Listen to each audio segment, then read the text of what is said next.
The American dream promises that hard work pays off, a simple transaction, job equals home. But for millions, that equation has failed. This is the paradoxical crisis of the working homeless. They punch the clock, contribute to the economy, and yet they are sleeping in their cars.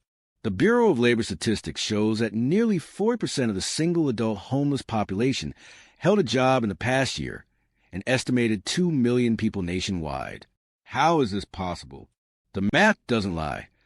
Minimum wage hasn't kept pace with skyrocketing rents for decades.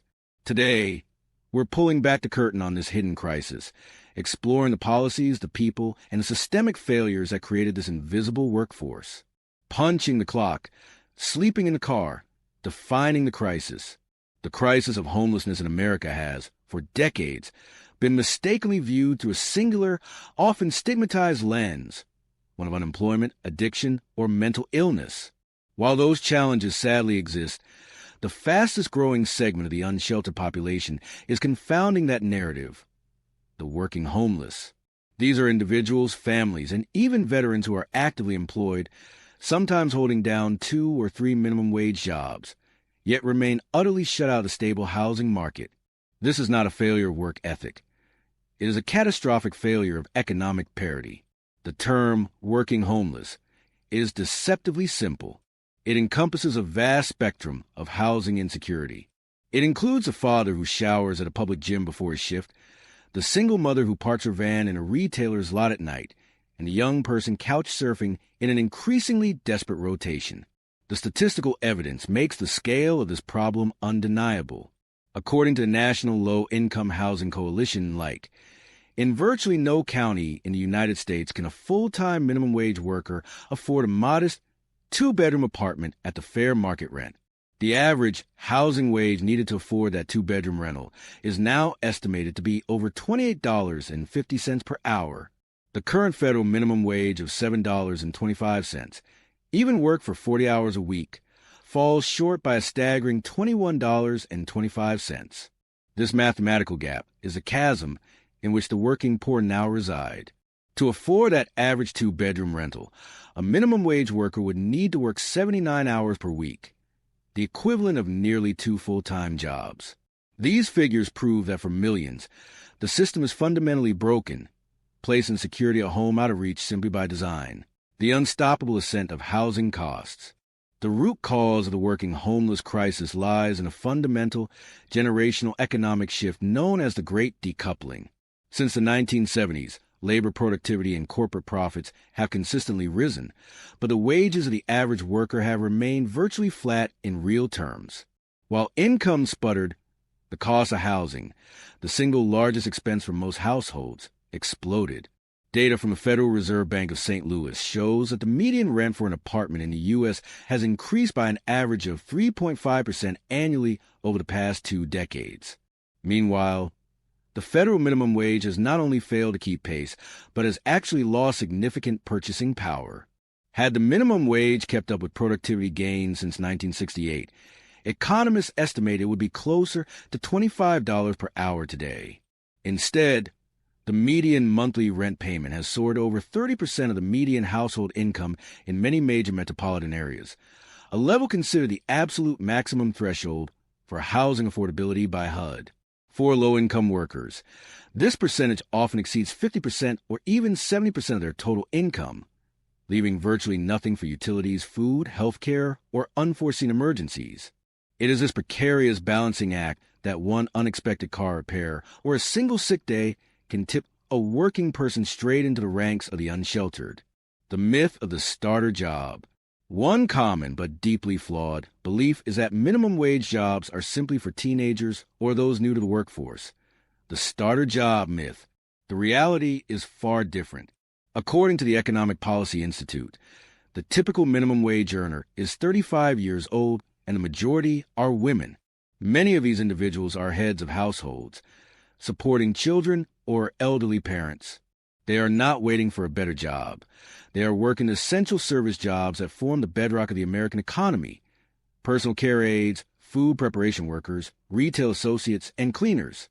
The narrative that these jobs are temporary overlooks the essential nature of this labor force and denies them the stability necessary for a dignified life.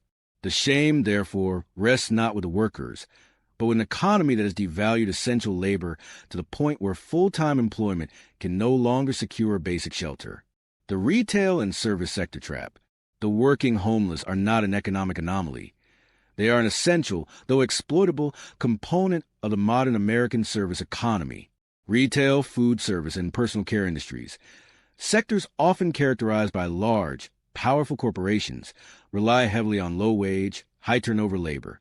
Many of these companies perpetuate the instability by using scheduling practices that deliberately avoid providing 40-hour work weeks, thus denying employees access to full-time benefits, including crucial health insurance.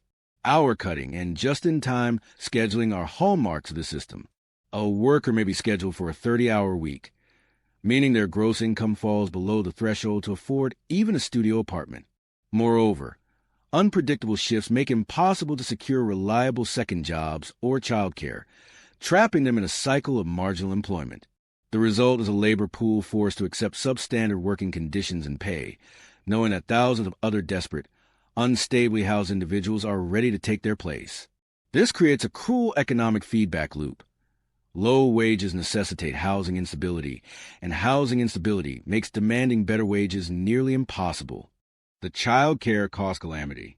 For working families, the expense of child care acts as a further, often insurmountable, barrier to stability. The average annual cost of center-based infant care exceeds $16,000 in many states, often surpassing the cost of college tuition. For a single parent working for $15 an hour or an annual income of approximately $31,200, the cost of just one child's care can consume over 50% of their earnings. Mathematically, this reality forces difficult choices.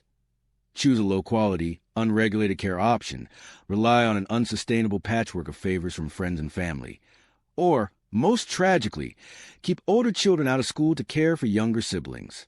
The inability to secure stable, affordable childcare is one of the leading drivers of family homelessness among the working poor, forcing families who are doing everything right to choose between a job and their children's well-being. The systemic failures, zoning, policy, and public perception.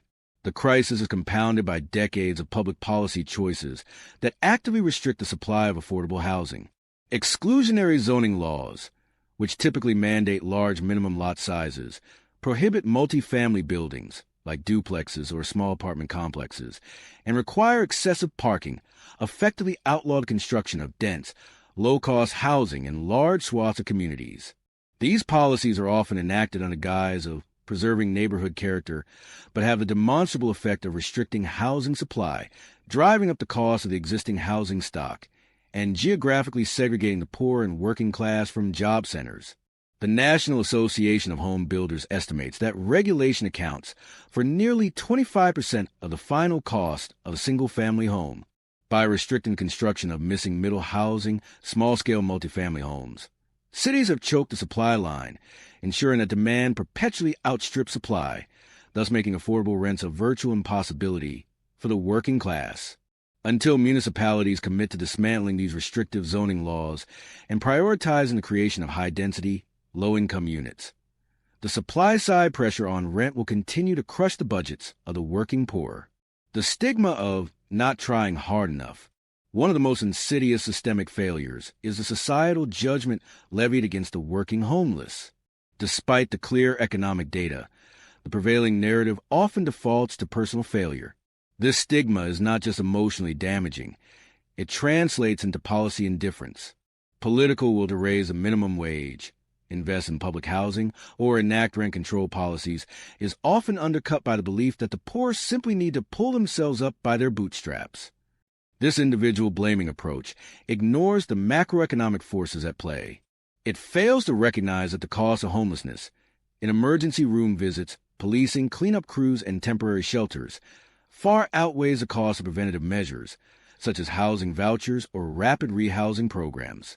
Research indicates that supportive housing programs, which combine affordable units with social services, are often less expensive than leaving individuals chronically homeless.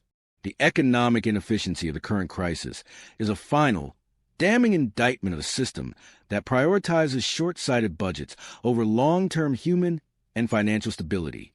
Pathways to parity. Solutions for the working poor. The working homeless crisis is not unsolvable, but demands comprehensive, multi-pronged solutions that address both wage stagnation and housing affordability simultaneously. No single policy can fix the structural damage of decades, but a concerted effort can reverse this devastating trend. 1. The living wage mandate. The most direct solution is an aggressive commitment to a living wage floor across the country. While the federal minimum wage remains stagnant, cities and states must continue to enact their own substantial increases.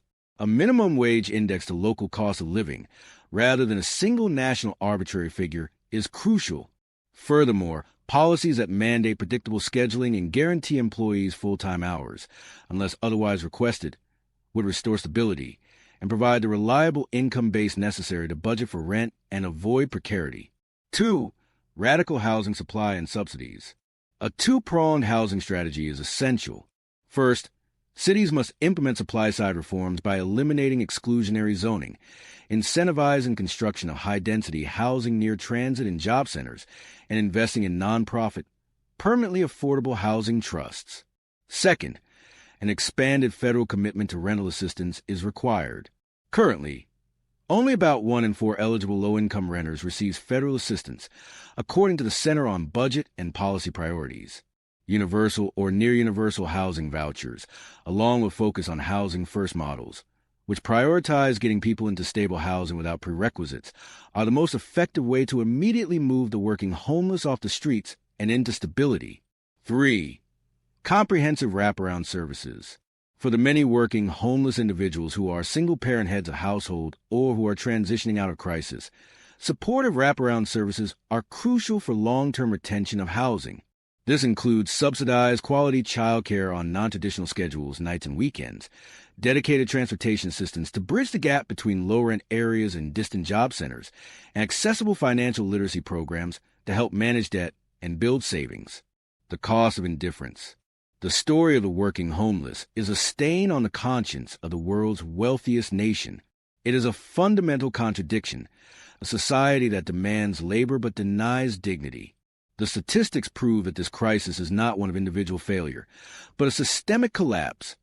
Wages decoupled from productivity, housing costs weaponized by zoning, and a safety net frayed by political indifference. This population, the cashiers, the cleaners, the servers, are the invisible foundation of the American economy. Their stability is our stability. By implementing aggressive reforms to wage policies, radically increasing affordable housing supply, and addressing the social service gaps, America can begin to close the chasm of economic inequality. The moral imperative is clear, and the mathematical data is undeniable. Every citizen who puts in a full day's work deserves a safe, predictable place to call home. Ignoring the plight of the working homeless is not just inhumane. It is a profound economic and ethical mistake that this nation can no longer afford to make.